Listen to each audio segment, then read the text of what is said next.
우리 주변을 보면은 자기만 살려고 이 나쁜 짓 하는 사람들이 있습니다. 이 사기를 치는 사람도 있고 이 도둑질하는 사람도 있습니다. 그런데 이런 사람들보다 더 악한 사람도 있습니다. 자기만 살겠다고 어린 아이들을 죽이는 사람도 있고 또 갓난아이를 버리는 사람도 있습니다. 그래서 세상이 참으로 악한 세상입니다. 그런데 또 한편으로는 아주 선한 사람도 있습니다. 정말 자기 자신의 목숨을 아끼지 않고 죽어가는 사람을 살리는 사람들도 또 이 세상에는 많이 있습니다.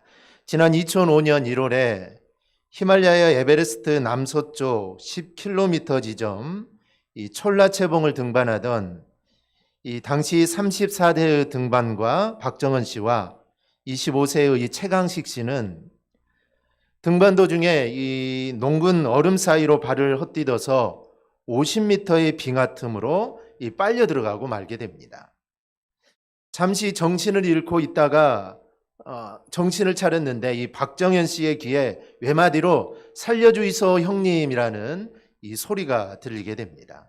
겨우 정신을 차려보니 최강식 씨가 자신과 연결된 채 20m 아랫줄에 이 줄에 의해 대롱대롱 매달려 있는 것입니다.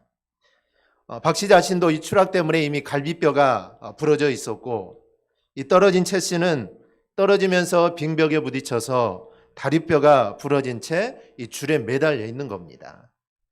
주위에는 아무도 도와줄 사람이 단 한 명도 없습니다. 도저히 이거는 불가능한 상황이고 자신 혼자 살아나오기도 힘든 상황인데 이 박 씨는 최 씨를 포기하지 않았습니다. 박 씨는 필사적으로 부러진 갈비뼈를 움켜쥐고 사투 1시간 만에 이 최 씨를 끌어올리게 됩니다. 그리고 5시간의 거리를 걸어서 이 베이스 캠프에 도착을 하게 되죠. 이미 손과 발은 동상이 걸려서 이미 다 사용 불능 상태가 됩니다. 이틀 후에 헬기에 구조되어 한국으로 귀환한 이 박 씨는 양손 엄지 외에 8개의 손가락 모두를 절단해야 했습니다. 박 씨는 자기 자신조차 정말 구조할 수 없는 그런 상황에서 끝까지 의리를 지키고 후배의 생명을 구했던 것입니다. 그 대가로 자신의 손가락 엄지를 제외하고는 다 절단을 했지만 자신은 후회하지 않는다라고 이렇게 말을 합니다. 이런 이야기를 들으면 어떤 느낌이 드십니까? 앞서 말씀드렸듯이 선한 사람도 있고 이 세상에는 악한 사람도 이 세상에서 있듯이 그런 세상 가운데 우리는 어떻게 살아야 하는가를 우리에게 보여주는 것이다 라고 할 수가 있습니다. 이 박정현 씨는 죽은 목숨이나 다름없는 이 최 씨를 자기까지 죽을 수 있는 너무나 위험한 상황에서 포기하지 않았습니다. 우리는 이러한 이야기를 통해 나 자신의 유익을 위해 너무 쉽게 상대방을 포기하는 것이 아니라 정말 끝까지 그 사람을 붙잡아주고 인도해 줄 수 있는 그런 사람이 되겠다라는 이런 생각들을 우리는 해야 합니다. 이 복음과 진리를 위해 모든 것을 포기했던 젊은 아우카의 선교사 짐 엘리엇은 순교하는 전날 그의 일기에 이런 글을 남겼습니다. 결코 놓치지 말아야 할 것을 얻기 위해 언젠가는 놓아야 할 것을 포기하는 사람은 현명한 사람이다.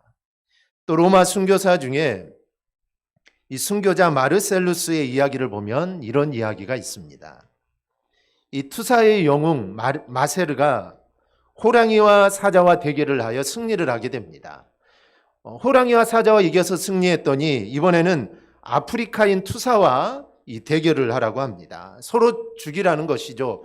죽이는 자가 사는 것입니다. 이때 마세르는 뒤로 일부 물러서서 칼을 내팽개쳐버리고 황제가 앉아있는 곳을 향해 두 팔을 높이 들고 이렇게 외칩니다. 황제 폐하, 저는 기독교인입니다. 맹수들과는 저는 얼마든지 싸우겠습니다. 그러나 형제인 사람을 향하여 저는 주먹을 쓸 수 없습니다. 제가 죽을 수는 있으나 남을 죽일 수는 없습니다. 믿음의 선배들이 살아갔던 이런 이야기들도 사실 우리가 이 세상을 어떻게 살아가야 하는가를 우리에게 말해주는 것입니다. 왜 오늘 이런 말씀을 드리냐면 오늘 본문인 이 빌레몬서 때문입니다. 빌레몬서는 사도 바울의 믿음의 동역자인 빌레몬에게 보낸 편지입니다.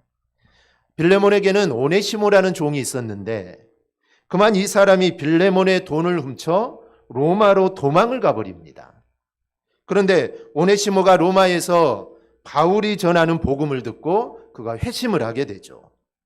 이 오네시모를 통해 전후 이야기를 들은 이 사도 바울은 본서신을 기록해 오네시모 편에 빌레몬에게 보내게 됩니다. 바울은 오네시모를 보내면서 오네시모가 자기를 돕는 사람이 되면 되면 안 되겠냐라고 이렇게 말을 합니다. 빌레몬은 바울의 충실한 동역자입니다. 그러나 그렇다고 해서 바울이 빌레몬을 무시하거나 하대를 하지 않습니다. 그랬다면 그렇게 물어보지도 않았겠죠. 서로를 존중하며 믿음과 신앙의 의리를 지킨 겁니다.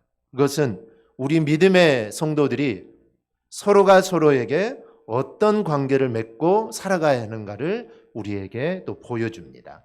먼저 빌레몬의 배경과 기록 목적을 살펴보면 이 빌레몬서는 바울이 기록한 13편의 서신 중에 가장 짧고 그리고 가장 개인적인 서신입니다. 빌레몬서는 빌레몬의 집에서 로마로 도망친 노예 오네시모를 돌려보내면서 그를 너그럽게 용서해달라는 그런 편지의 서신입니다. 당시 노예였던 이 오네시모의 주인인 빌레몬에게 빌레몬이 오네시모의 생사를 결정할 수 있습니다. 그러나 예수 그리스도의 사랑으로 그를 처벌하거나 심지어 정말 이거는 사형에 당할 죄인데 그러지 말고 너그럽게 용서하고 그를 형제처럼 받아달라는 것입니다. 오네시모는 잡히면 그 자리에서 사형입니다. 그런데 그를 용서해달라고 하고 또 그를 종이 아니라 이제는 그리스도 안에서 한 형제가 되었으니 그를 형제처럼 대해달라는 것이죠. 그럼 이 빌레몬서를 기록한 사람은 누굴까요? 본문 1장 1절을 보면 이 사도 바울이 빌레몬에게 빌레몬서를 기록했다고 합니다. 특히 1장 19절에는 사도 바울 자신이 친필로 빌레몬서를 기록했다라고 합니다. 바울의 서신 중에는 그 당시의 관습이 이렇습니다. 보통 그 당시의 서신은 대피를 하게 됩니다. 그리고 이제 마지막 문안 인사 부분만을 자신이 친필로 기록하는 것이 이 대부분입니다. 그래서 사도 바울이 쓴 서신들도 대부분 그렇게 기록이 됩니다. 그래서 사도 바울이 쓰지 못하고 거의 다 대피를 하죠. 뭐 누가가 썼든지 아니면 그 당시 대피를 해주는 사람들이 씁니다. 왜냐하면 사도 바울이 감옥에 있고 그걸 쓸만한 그런 기력이 없었기 때문이죠. 그래서 누가가 대신 써주기도 하고 그런데 이 빌레몬서는 아직 편지의 본론으로 들어가지도 않았는데 이 편지는 내가 친필로 썼다라는 것을 밝히고 있습니다. 이렇게 밝히는 이유는 오네시모를 대신하여 변상할 의사가 있음을 밝히면서 정말 내 편지가 내가 썼기 때문에 결코 변복되지 않을 거라는 것을 확실하게 하기 위해서 자신이 이 편지는 친필로 썼다라는 것을 알고 있습니다. 그럼 빌레몬서는 어디서 썼을까요? 이 빌레몬서를 보면 바울이 옥에 갇혀 있다는 내용이 자주 나옵니다. 그래서 빌레몬서는 옥중 서신 가운데 하나입니다. 성경은 사도 바울이 3차례 감옥에 갇혔다고 기록하고 있습니다. 빌립보 감옥에 갇힌 적이 있고 가이사라, 로마 감옥, 이 3감옥에 갇히게 되는데 이 빌레몬서를 쓴 시기를 보면 이 빌립보 감옥은 시기적으로 맞지가 않습니다. 그리고 로마로 압송되기 전에 이 가이사라 이 감옥에 또 한번 들어가게 되는데 이때는 자유롭지 못했기 때문에 이런 서신을 쓸 수가 없는 상황입니다. 그런데 이제 마지막 로마의 감옥에 갇힐 때는 그가 이 가택연금 상태에 있었기 때문에 약 2년 동안은 자유롭게 이렇게 복음을 전할 수 있었습니다. 바로 그 시기에 이 빌레몬서가 아마 기록되었을 겁니다. 두 번째로 이 빌레몬서를 기록한 목적과 내용을 보면 먼저 우리가 좀 살펴볼 것은 이 빌레몬은 과연 누군가라는 것이죠. 빌레몬이 어떤 사람이기에 사도 바울은 성경 가운데 정말 어떤 사람을 대상으로 그에게 편지를 썼고 그 편지가 이 성경에 들어가 있느냐라는 것입니다. 정말 개인적인 서신입니다. 그런데 이 성경, 이 서신이 성경에 들어가 있었다라는 것이죠. 빌레몬은 골로새 출신입니다. 빌레몬은 사도 바울이 3차 전도 여행을 할 때, 에베소에서 전도할 때 에베소를 방문하여 복음을 듣고 골로새로 돌아가 이 골로새 교회의 일꾼이 됩니다. 빌레몬서를 기록한 목적을 서론에서 말씀드렸지만 이 오네시모라는 노예를 죽이지 말고 그를 용서해 달라는 것입니다. 오네시모는 주인 빌레몬에게 속해 있는 노예입니다. 주인의 재산 중 일부를 훔쳐서 로마로 도망을 갔습니다. 당시 노예는 주인의 재산이요 주인의 소유입니다. 노예는 사람이 아니죠. 그 당시에는 이 노예는 물건이나 다름이 없습니다. 그래서 노예를 살리느냐 죽이느냐 이 고난은 전적으로 주인에게 달려 있습니다. 당시 기록을 보면 황제조차도 노예에 관한 일은 주인의 동의를 얻어야 했습니다. 왜냐하면 그 당시 이 로마 제국을 지탱하는 힘은 이 노예제도였습니다. 그러니 황제도 어떤 사람의 노예를 함부로 할 수가 없는 겁니다. 그 노예를 죽이거나 그 노예를 살릴 때도 그 노예 주인에게 물어보고 허락을 받을 정도로 이 노예의 생사여탈권은 온전히 주인에게 달려 있는 것입니다. 누가 뭐라 해도 주인 마음대로 할 수 있는 그런 상황입니다. 이런 상황에서 오네시모는 살아남을 수 없는 죄인입니다. 그는 주인의 돈을 훔쳐서 그 당시 그랬듯이 사람들이 많은 로마로 가게 되죠. 그러나 하나님의 특별한 은혜가 있어서 로마 감옥에서 복음을 전하던 바울을 만나게 되고 회심하게 되고 옥중에서 바울을 수종드는 신실한 조력자가 되게 됩니다. 그러나 그렇다고 해서 사도 바울이 오네시몬을 무작정 데리고 있을 수는 없습니다. 왜냐하면 오네시몬은 빌레몬의 노예이기 때문이죠. 그래서 사도 바울은 빌레몬에게 오네시모를 다시 보냅니다. 그리고 그를 용서하고 형제처럼 받아줄 것을 당부하게 되죠. 이것만 있었다면 이 빌레몬서는 성경에 들어가지 못했을 겁니다. 그런데 이 사건을, 이 일을 통해 빌레몬을 향해 하나님의 아들이신 그리스도께서 친히 세상에 오셔서 십자가를 지시고 돌아가신 것도 바로 우리와 같은 죄인을 사랑하셨기 때문이다라는 것을 밝히고 있습니다. 그래서 빌레몬이 오네시모를 용서해주고 그를 받아들이듯이 예수 그리스도께서 바로 우리를 사랑해 주셔서 우리를 받아주셨다라는 것입니다. 이런 주님의 사랑과 용서를 기억하고 오네시모를 용서해 달라는 것입니다. 오늘날은 화해보다는 분쟁이 많고 정말 사랑보다는 미움이 가득한 세상입니다. 그래서 이 빌레몬서는 이러한 시대 가운데 우리 그리스도인들이 어떻게 살아가야 할지를 분명히 우리에게 보여줍니다. 이런 목적으로 기록된 빌레몬서의 내용을 살펴보면 빌레몬서는 1장으로 되어 있습니다. 1절부터 7절까지는 서론적인 것인데 인사가 나옵니다. 그래서 그동안 빌레몬이 사도 바울에게 베풀어줬던 것에 대해 감사의 인사를 하고 빌레몬을 칭찬을 하게 되죠. 이 8절부터 16절까지는 오네시모를 돌려보내는 이유가 기록되어 있습니다.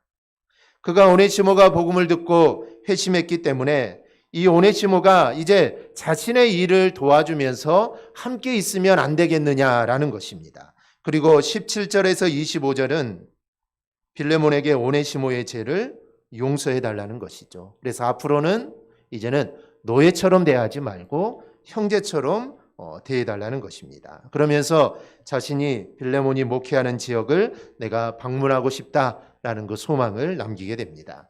전북 김제에 가면 기역자교회, 금산교회가 있습니다. 이 1908년에 설립된 이 교회인데 전북문화재 136호로 지정되어 있습니다. 이 기역자교회는 당시에는 남녀가 함께 앉을 수가 없었습니다. 남녀가 함께 앉을 수 없죠. 이렇게 앉을 수 없습니다. 그래서 교회를 기역자 모양으로 세우게 되고 그 기역자 모퉁이에 강대상을 놓게 됩니다. 그러면 설교하는 목사는 이쪽도 보이고 저쪽도 보이지만 남자와 여자는 서로를 볼 수가 없습니다. 그래서 교회 초기에는 모든 교회가 거의 다 기역자 교회로 되어 있었습니다. 그래서 남녀가 함께 앉을 수가 없었죠. 서로 얼굴도 볼 수가 없었습니다. 지금 많이 좋아졌죠. 저 어렸을 때만 해도 여기는 남성, 여기는 여성. 보통 그렇게 앉았습니다. 그래서 남성분들은 한쪽에 앉고 또 여성분들은 한쪽에 이렇게 앉았는데 뭐 요즘은 이제 그런 것들이 많이 없어졌는데 이 초창기에는 거의 대부분이 기역자 교회였는데 지금 남아있는 교회는 이 교회가 유일합니다. 그런데 이 교회가 더 유명한 것은 이 교회에 있었던 유명한 이야기 때문입니다. 이야기는 이 교회를 설립한 조덕상 장로님에 대한 이야기입니다. 당시 조 씨는 말을 키우고 관리하는 이 마방의 소유주였습니다. 미국 남장로교회 선교사 데이트의 전도로 예수를 믿게 된 그는 선교사를 도와 교회를 세우고 전도에 힘을 쓰게 됩니다. 그런데 이 집 마국간 머슴 중에 이자익이라는 청년이 있었습니다. 그는 경상도 사람으로 기근으로 부모를 잃고 떠돌아다니는 뜨내기 청년이었는데 조 씨가 그를 거두어 들이게 됩니다. 그로부터 12년이 지나게 되죠. 1920년에 이 교회의 첫 장로를 세우는데 조 씨의 마국간 머슴인 이자익 씨가 청거가 됩니다. 당연히 이 교회를 세운 조덕상 씨가 청거되리라고 생각했던 교인들은 깜짝 놀라게 되고 이거는 이럴 수가 없다. 다 반대를 합니다. 이럴 수 없다는 것이죠. 그러나 이 조덕상 씨는 지극히 합당한 선택입니다. 내가 이 장로님을 잘 도와 열심히 일하겠습니다. 이래서 그 교회의 첫 장로로 종이었던 머슴이었던 이자익 장로가 세워지고 그 후에 조덕상 씨가 장로로 세워지게 됩니다. 그 조덕상 장로는 이자익 장로를 평양신학교에 보내게 되죠. 신학교를 졸업하고 목사 안수를 받자 조덕상 장로는 이자익 목사를 자기 교회 담임 목사로 청빙을 합니다. 자기 집 마국간 머슴이었던 이를 담임 목사로 모셔온 것이죠. 그러자 이번에는 교인들이 그럴 수 없다라고 합니다. 그럴 수 없다라는 것이죠. 그러나 조덕상 장로는 이자익 목사를 담임 목사로 아주 극진히 섬기게 되고 이자익 목사는 예수교 장로의 총회장을 3번이나 역임하는 훌륭한 목사님이 됩니다.